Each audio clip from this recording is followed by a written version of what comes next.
Exercise 4.4 question 2 का part 1। देखो यहाँ पे क्या हो रहा है, यहाँ पे आपको पता है 4.4 के 4.4 के क्वेश्चन 1 में क्या हुआ था कि वहां पे आपके पास 4 टर्म दी हुई थी एक्सप्रेशन में, तो आपको उसमें से आपने आइडेंटिफाई करना होता था कि कौन सी 2 टर्म किसी न किसी एक क्यूब है। तो हमने फिर a प्लस बी का फॉर्मूला लगाया था वहाँ पे ना, a प्लस बी का होल क्यूब का पार्ट 1 के अंदर। अगर नहीं देखी वीडियो जाके देख लो 4.4 की पार्ट 1 की वीडियो अपलोड है। पार्ट 1 में सारे क्वेश्चन मैंने कराए उसके अंदर। देखो यहाँ पे माइनस का फॉर्मूला लग रहा है, a माइनस बी का होल क्यूब। अब आप बोलो सर आपको क्या है पता। देखो अगर एक्सप्रेशन के अंदर 2 टर्म माइनस की आ जाए ना, तो समझ जाना भाई फॉर्मूला लग रहा है कौन सा, a माइनस बी का होल क्यूब। अगर प्लस की आ रही हो तो a प्लस बी का होल क्यूब। देखो अगर माइनस का फॉर्मूला होता है तो क्या होता है, a cube minus 3a square b plus 3ab square and then minus b cube.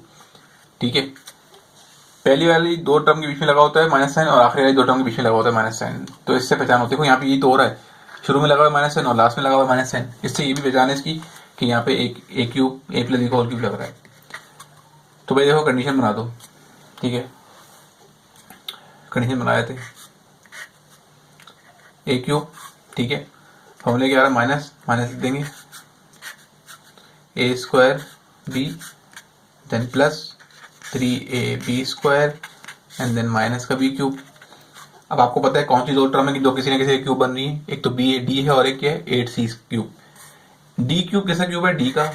8c किसका क्यूब है, 2c का। 2 को 3 दफा करोगे 8 आंसर आएगा। ठीक है, आपको पता लग गया ए के आपके पास डी, बी के आपके पास 2c। यहाँ पुट कर दो, ए पुट कर दो, बी पुट कर दो, ए पुट कर दो, बी पुट कर दो, फॉर्मूले को क्लोज कर दो। ए माइनस बी का whole cube, a minus b का होल क्यूब। ठीक है, ये हो गया क्वेश्चन आपके पास सॉल्व। पार्ट 2 देखो।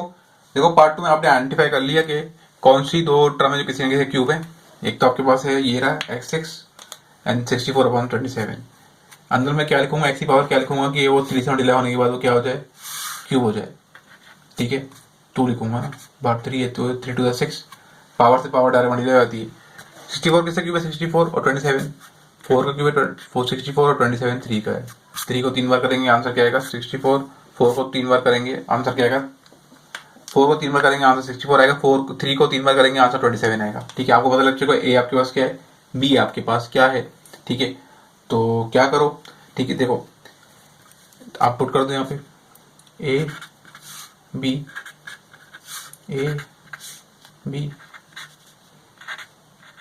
देखो। ठीक है, तो यहाँ पे पुट कर दो, फॉर्मूला क्लोज कर दो।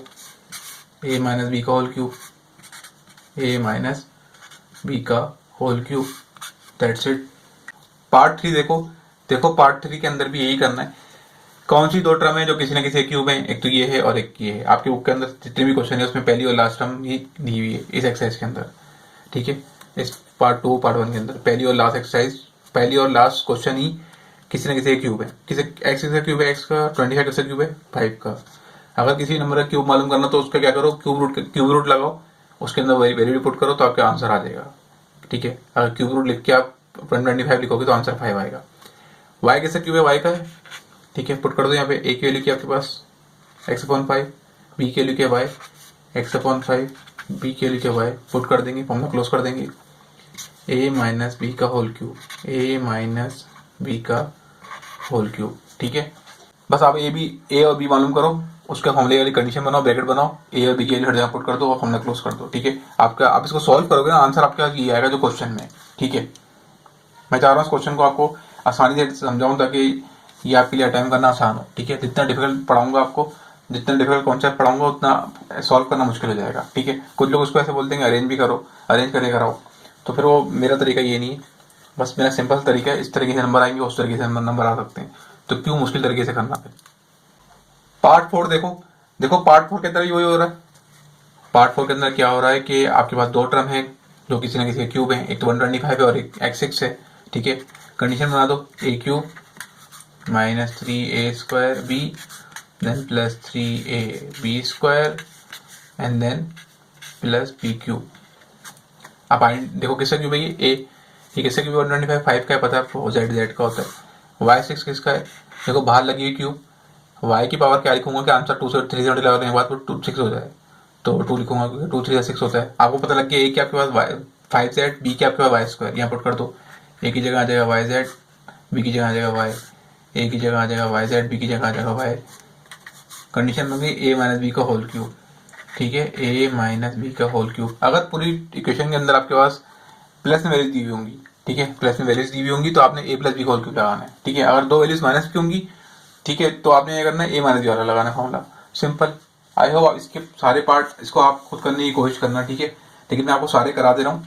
अगर नहीं आया आपको समझ में तो आप फिर वीडियो देखना, ठीक है। कोशिश करना कि यहाँ तक करने के बाद आप पार्ट 5, 6, 7 खुद से ट्राई करो और 8 भी, ठीक है। पार्ट 5 देखो अब आपको आइडेंटिफाई करना है कि इसमें कौन सी दो टर्म किसी न किसी क्यूब बननी है। ये तो ये है पहली और लास्ट टर्म है, ठीक है। किसका क्यूब है भाई? जेड किसका क्या? जेड का क्यूब है। और 27 किसका है? 3 का है। और 216 किसका क्यूब है? देखो क्यूब रूट के अंदर साइंटिफिक कैलकुलेटर में क्यूब रूट लिखो, उसके बाद उसमें पुट करो 216, तो आंसर क्या आएगा? आंसर आएगा आपके पास 6। तो 6 वो नंबर है जिसको 3 बार करेंगे तो आंसर क्या आएगा आपके पास? 216 आएगा। आपको पता लग गया ए क्या है? Z/3, बी क्या है? 6/5। ए की जगह Z/3 पुट कर दो, बी की जगह 6/5 पुट कर दो। ए की जगह Z/3 पुट कर दो, बी की जगह 6/5 पुट कर दो। फॉर्मूला क्लोज कर दो। ए माइनस बी का whole cube, a minus b का whole cube, that's it. Part 6 देखो आपको फिर यहाँ पे वही काम करना है, ठीक है। आपको आइडेंटिफाई करना है कौन सी दो टर्म किसी न किसी क्यूब है। तो भाई पहली और लास्ट टर्म है, तो बी की पावर क्या लिखूंगा? आंसर 6 को 2 लिखूंगा। 27 किसका क्यूब है? 3 का। यहाँ पे देखो वही है, सी की पावर 6 2 लिखूंगा। और 8 आपको पता है 8 किसका क्यूब है? 8 है 2 का। 2 को 3 बार करो तो आंसर क्या आता है? 8 आता है। अब आपके पास आपको पता है कि आपके पास b² और बी के आपके पास c² 2। यहाँ पुट कर दो, बी की वैल्यू ए की वैल्यू यहाँ पुट कर दो, बी की वैल्यू यहाँ पुट कर दो, ए की वैल्यू यहाँ पुट कर दो, बी की वैल्यू यहाँ पुट कर दो।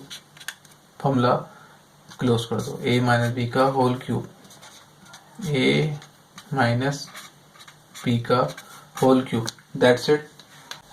पार्ट 7 देखो पार्ट 7 में क्या हो रहा है? आपके पास वही पहली और लास्ट टर्म किसी न किसी क्यूब है। मैंने वैल्यू को पुट कर दिया यहाँ पे, फिर ए पुट कर दिया। ए के आपके पास 6, बी के आपके पास Z/2, ए बी पुट कर दिया, देन फिर उसको क्लोज कर दिया ए माइनस बी का होल क्यूब में। यहाँ भी ये किया मैंने, ताकि देखिए मैंने इसलिए सारे सॉल्व कर दिए ताकि वीडियो लंबी ना हो, आप लोगों को देखने में परेशानी ना हो, ठीक है। देखो कितना ख्याल है सर को आपका। प्लीज़ चैनल को सब्सक्राइब करके लाइक करो ताकि मेरा जो है मोटिवेशन बने और मैं और अच्छी वीडियो बनाऊँ, ठीक है, आप लोगों के लिए। देखो यहाँ भी क्या हो रहा है, यहाँ पार्ट 8 के अंदर सेम वही काम हो रहा है। पहली टर्म और लास्ट टर्म किसी न किसी क्यूब है, तो क्या करेंगे हम? कंडीशन बना देंगे a cube minus 3a² b, then plus 3ab², उसके बाद माइनस बी क्यूब, ठीक है। तो आपको पता है ए की आपके पास ये है पहली टर्म और लास्ट टर्म बी होती है। किसका क्यूब है? ए 8 2 का है, 27 3 का है, x तो x का है। उसके बाद 27 किसका है? 3 का है, 8 2 का है। आपको पता लग गया आपके ए के आपके पास 2x/3, बी के आपके पास 3y/2।